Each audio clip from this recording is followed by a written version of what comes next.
Hey, welcome back to Rooftop Talks. There's so many planes flying overhead.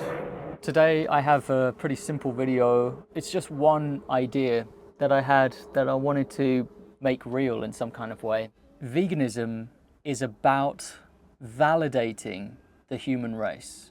It's about justifying the existence of humanity, to prove that humans belong on planet Earth. To do that, we have to behave in a way which respects the other tribes of Earth. And I'm referring to the other species of animals.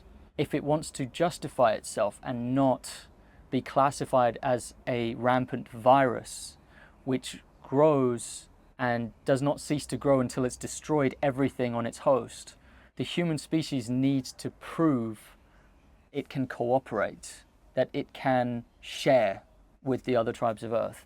Most people, when you ask them, they will have a sense of fairness, of what's fair. And that value might be directed to class, right? It might be about the people in power, politicians wielding power over non-political people, just everyday people, families, individuals, middle class, working class. It could be corporations and the power that corporations wield in the way they play with people's lives like they're Lego pieces, like they're Lego characters, and they just move them and toy with them. It seems that way. There's a lack of respect there, and people can feel that. They understand it when they are the victims. But here's the kicker. How can we expect those above us to treat us with kindness and respect and dignity if we do not treat those beneath us with kindness, respect, and dignity? And those beneath us, I'm talking about the animals, especially farm animals. The typical person will give no attention to animals despite feasting on their bodies and their secretions every day.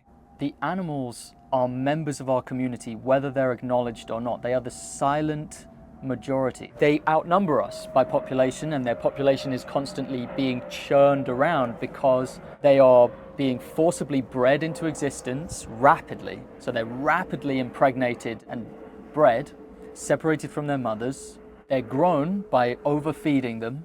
They're given supplements and steroids so that they grow extra fast. And then they're killed the moment they reach full size, right? Which is before they become adults, typically. Within a fraction of their lifespan, their lives are cut short by being sent to a gas chamber. Would you like to die in a gas chamber? I didn't think so. So why are you sending others to gas chambers? Why are you demanding that animals are sent to gas chambers? Is that respectful? Is that treating them with dignity? Of course not. If humanity wants to be able to look at itself in the mirror, it has to share and cooperate. It has to become conscious and aware of the other species that it's committing atrocities towards. It needs to take those atrocities seriously. It needs to wake up to the reality that there's over 1 trillion non-human animals that are killed for consumption of various forms.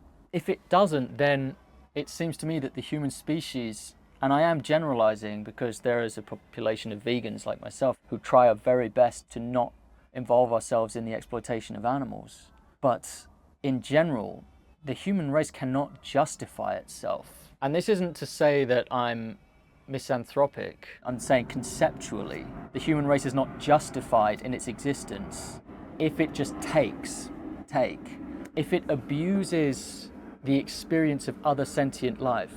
The weird thing is, I feel like because these other species exist on Earth as our neighbors, we take them for granted. If we were to travel to another space system, like another solar system, and we were to find a planet which can host life, and we were to visit that place, and there were aliens that were like the size of mammals, right? And they were similar to mammals, I think there would be horror if the first colonizers who set up there started penning in these aliens, started setting up slaughterhouses and farming them, right? Forcibly impregnating them, understanding their reproductive cycles, immediately started abusing them. I think there would be widespread shock and horror at the brutality of these colonizers. It would be a source of huge controversy. Just apply that to planet Earth and imagine that pigs are aliens. Give them the category of aliens. They're sentient, right? They're conscious. They have families. They have wants and interests. Why is it acceptable to abuse them? Why is it acceptable to set up gas chambers that rapidly churn through the pig population? Why is that acceptable when we don't need to do it? There's no survival need to do it. In fact, it's taking a tremendous toll on the earth. Same with cows and chickens, turkeys, fish farms, okay? They're little fish prisons. And then they're all churned through just with machines. They're just churned up. You think the fish don't, what do you think the fish feel about that? Imagine they're aliens. You know, perhaps fish and marine life is probably the easiest to see as aliens because they exist in a different biome to us. They breathe through a different system to us. They breathe through gills and they breathe in water, right? That's as alien as it gets. So imagine if we went to a planet and they looked like fish because of the different atmosphere that was created, and the first settlers, the colonizers who came there in peace, they started immediately, as soon as they set down, they just start setting up these massive industries just to destroy, just to churn through them, breed them so that you can kill more of them. You got to have both. You can't just kill them because then you make them extinct. You can't just kill pigs, you can't just kill cows because then they'll become extinct. So you got to breed them. You got to breed loads of these animals so that you can kill even more animals. It's disgusting. It's evil. How would you feel if you were there? How would you feel? And why don't you feel that way to the other tribes of Earth that we live with, that we're supposed to share the Earth with? I don't know. I hope I got my point across. But that's the main concept I had for this video, is about justifying and validating the existence of the human race as a species of animal that deserves to exist, that is capable of cooperating and capable of actually being the shepherds that we would like to see ourselves as, the shepherds that we sometimes claim to be of the animals, the stewards of animals, which we are absolutely not. We're the abusers of animals. Okay, so many planes going over. Sorry guys.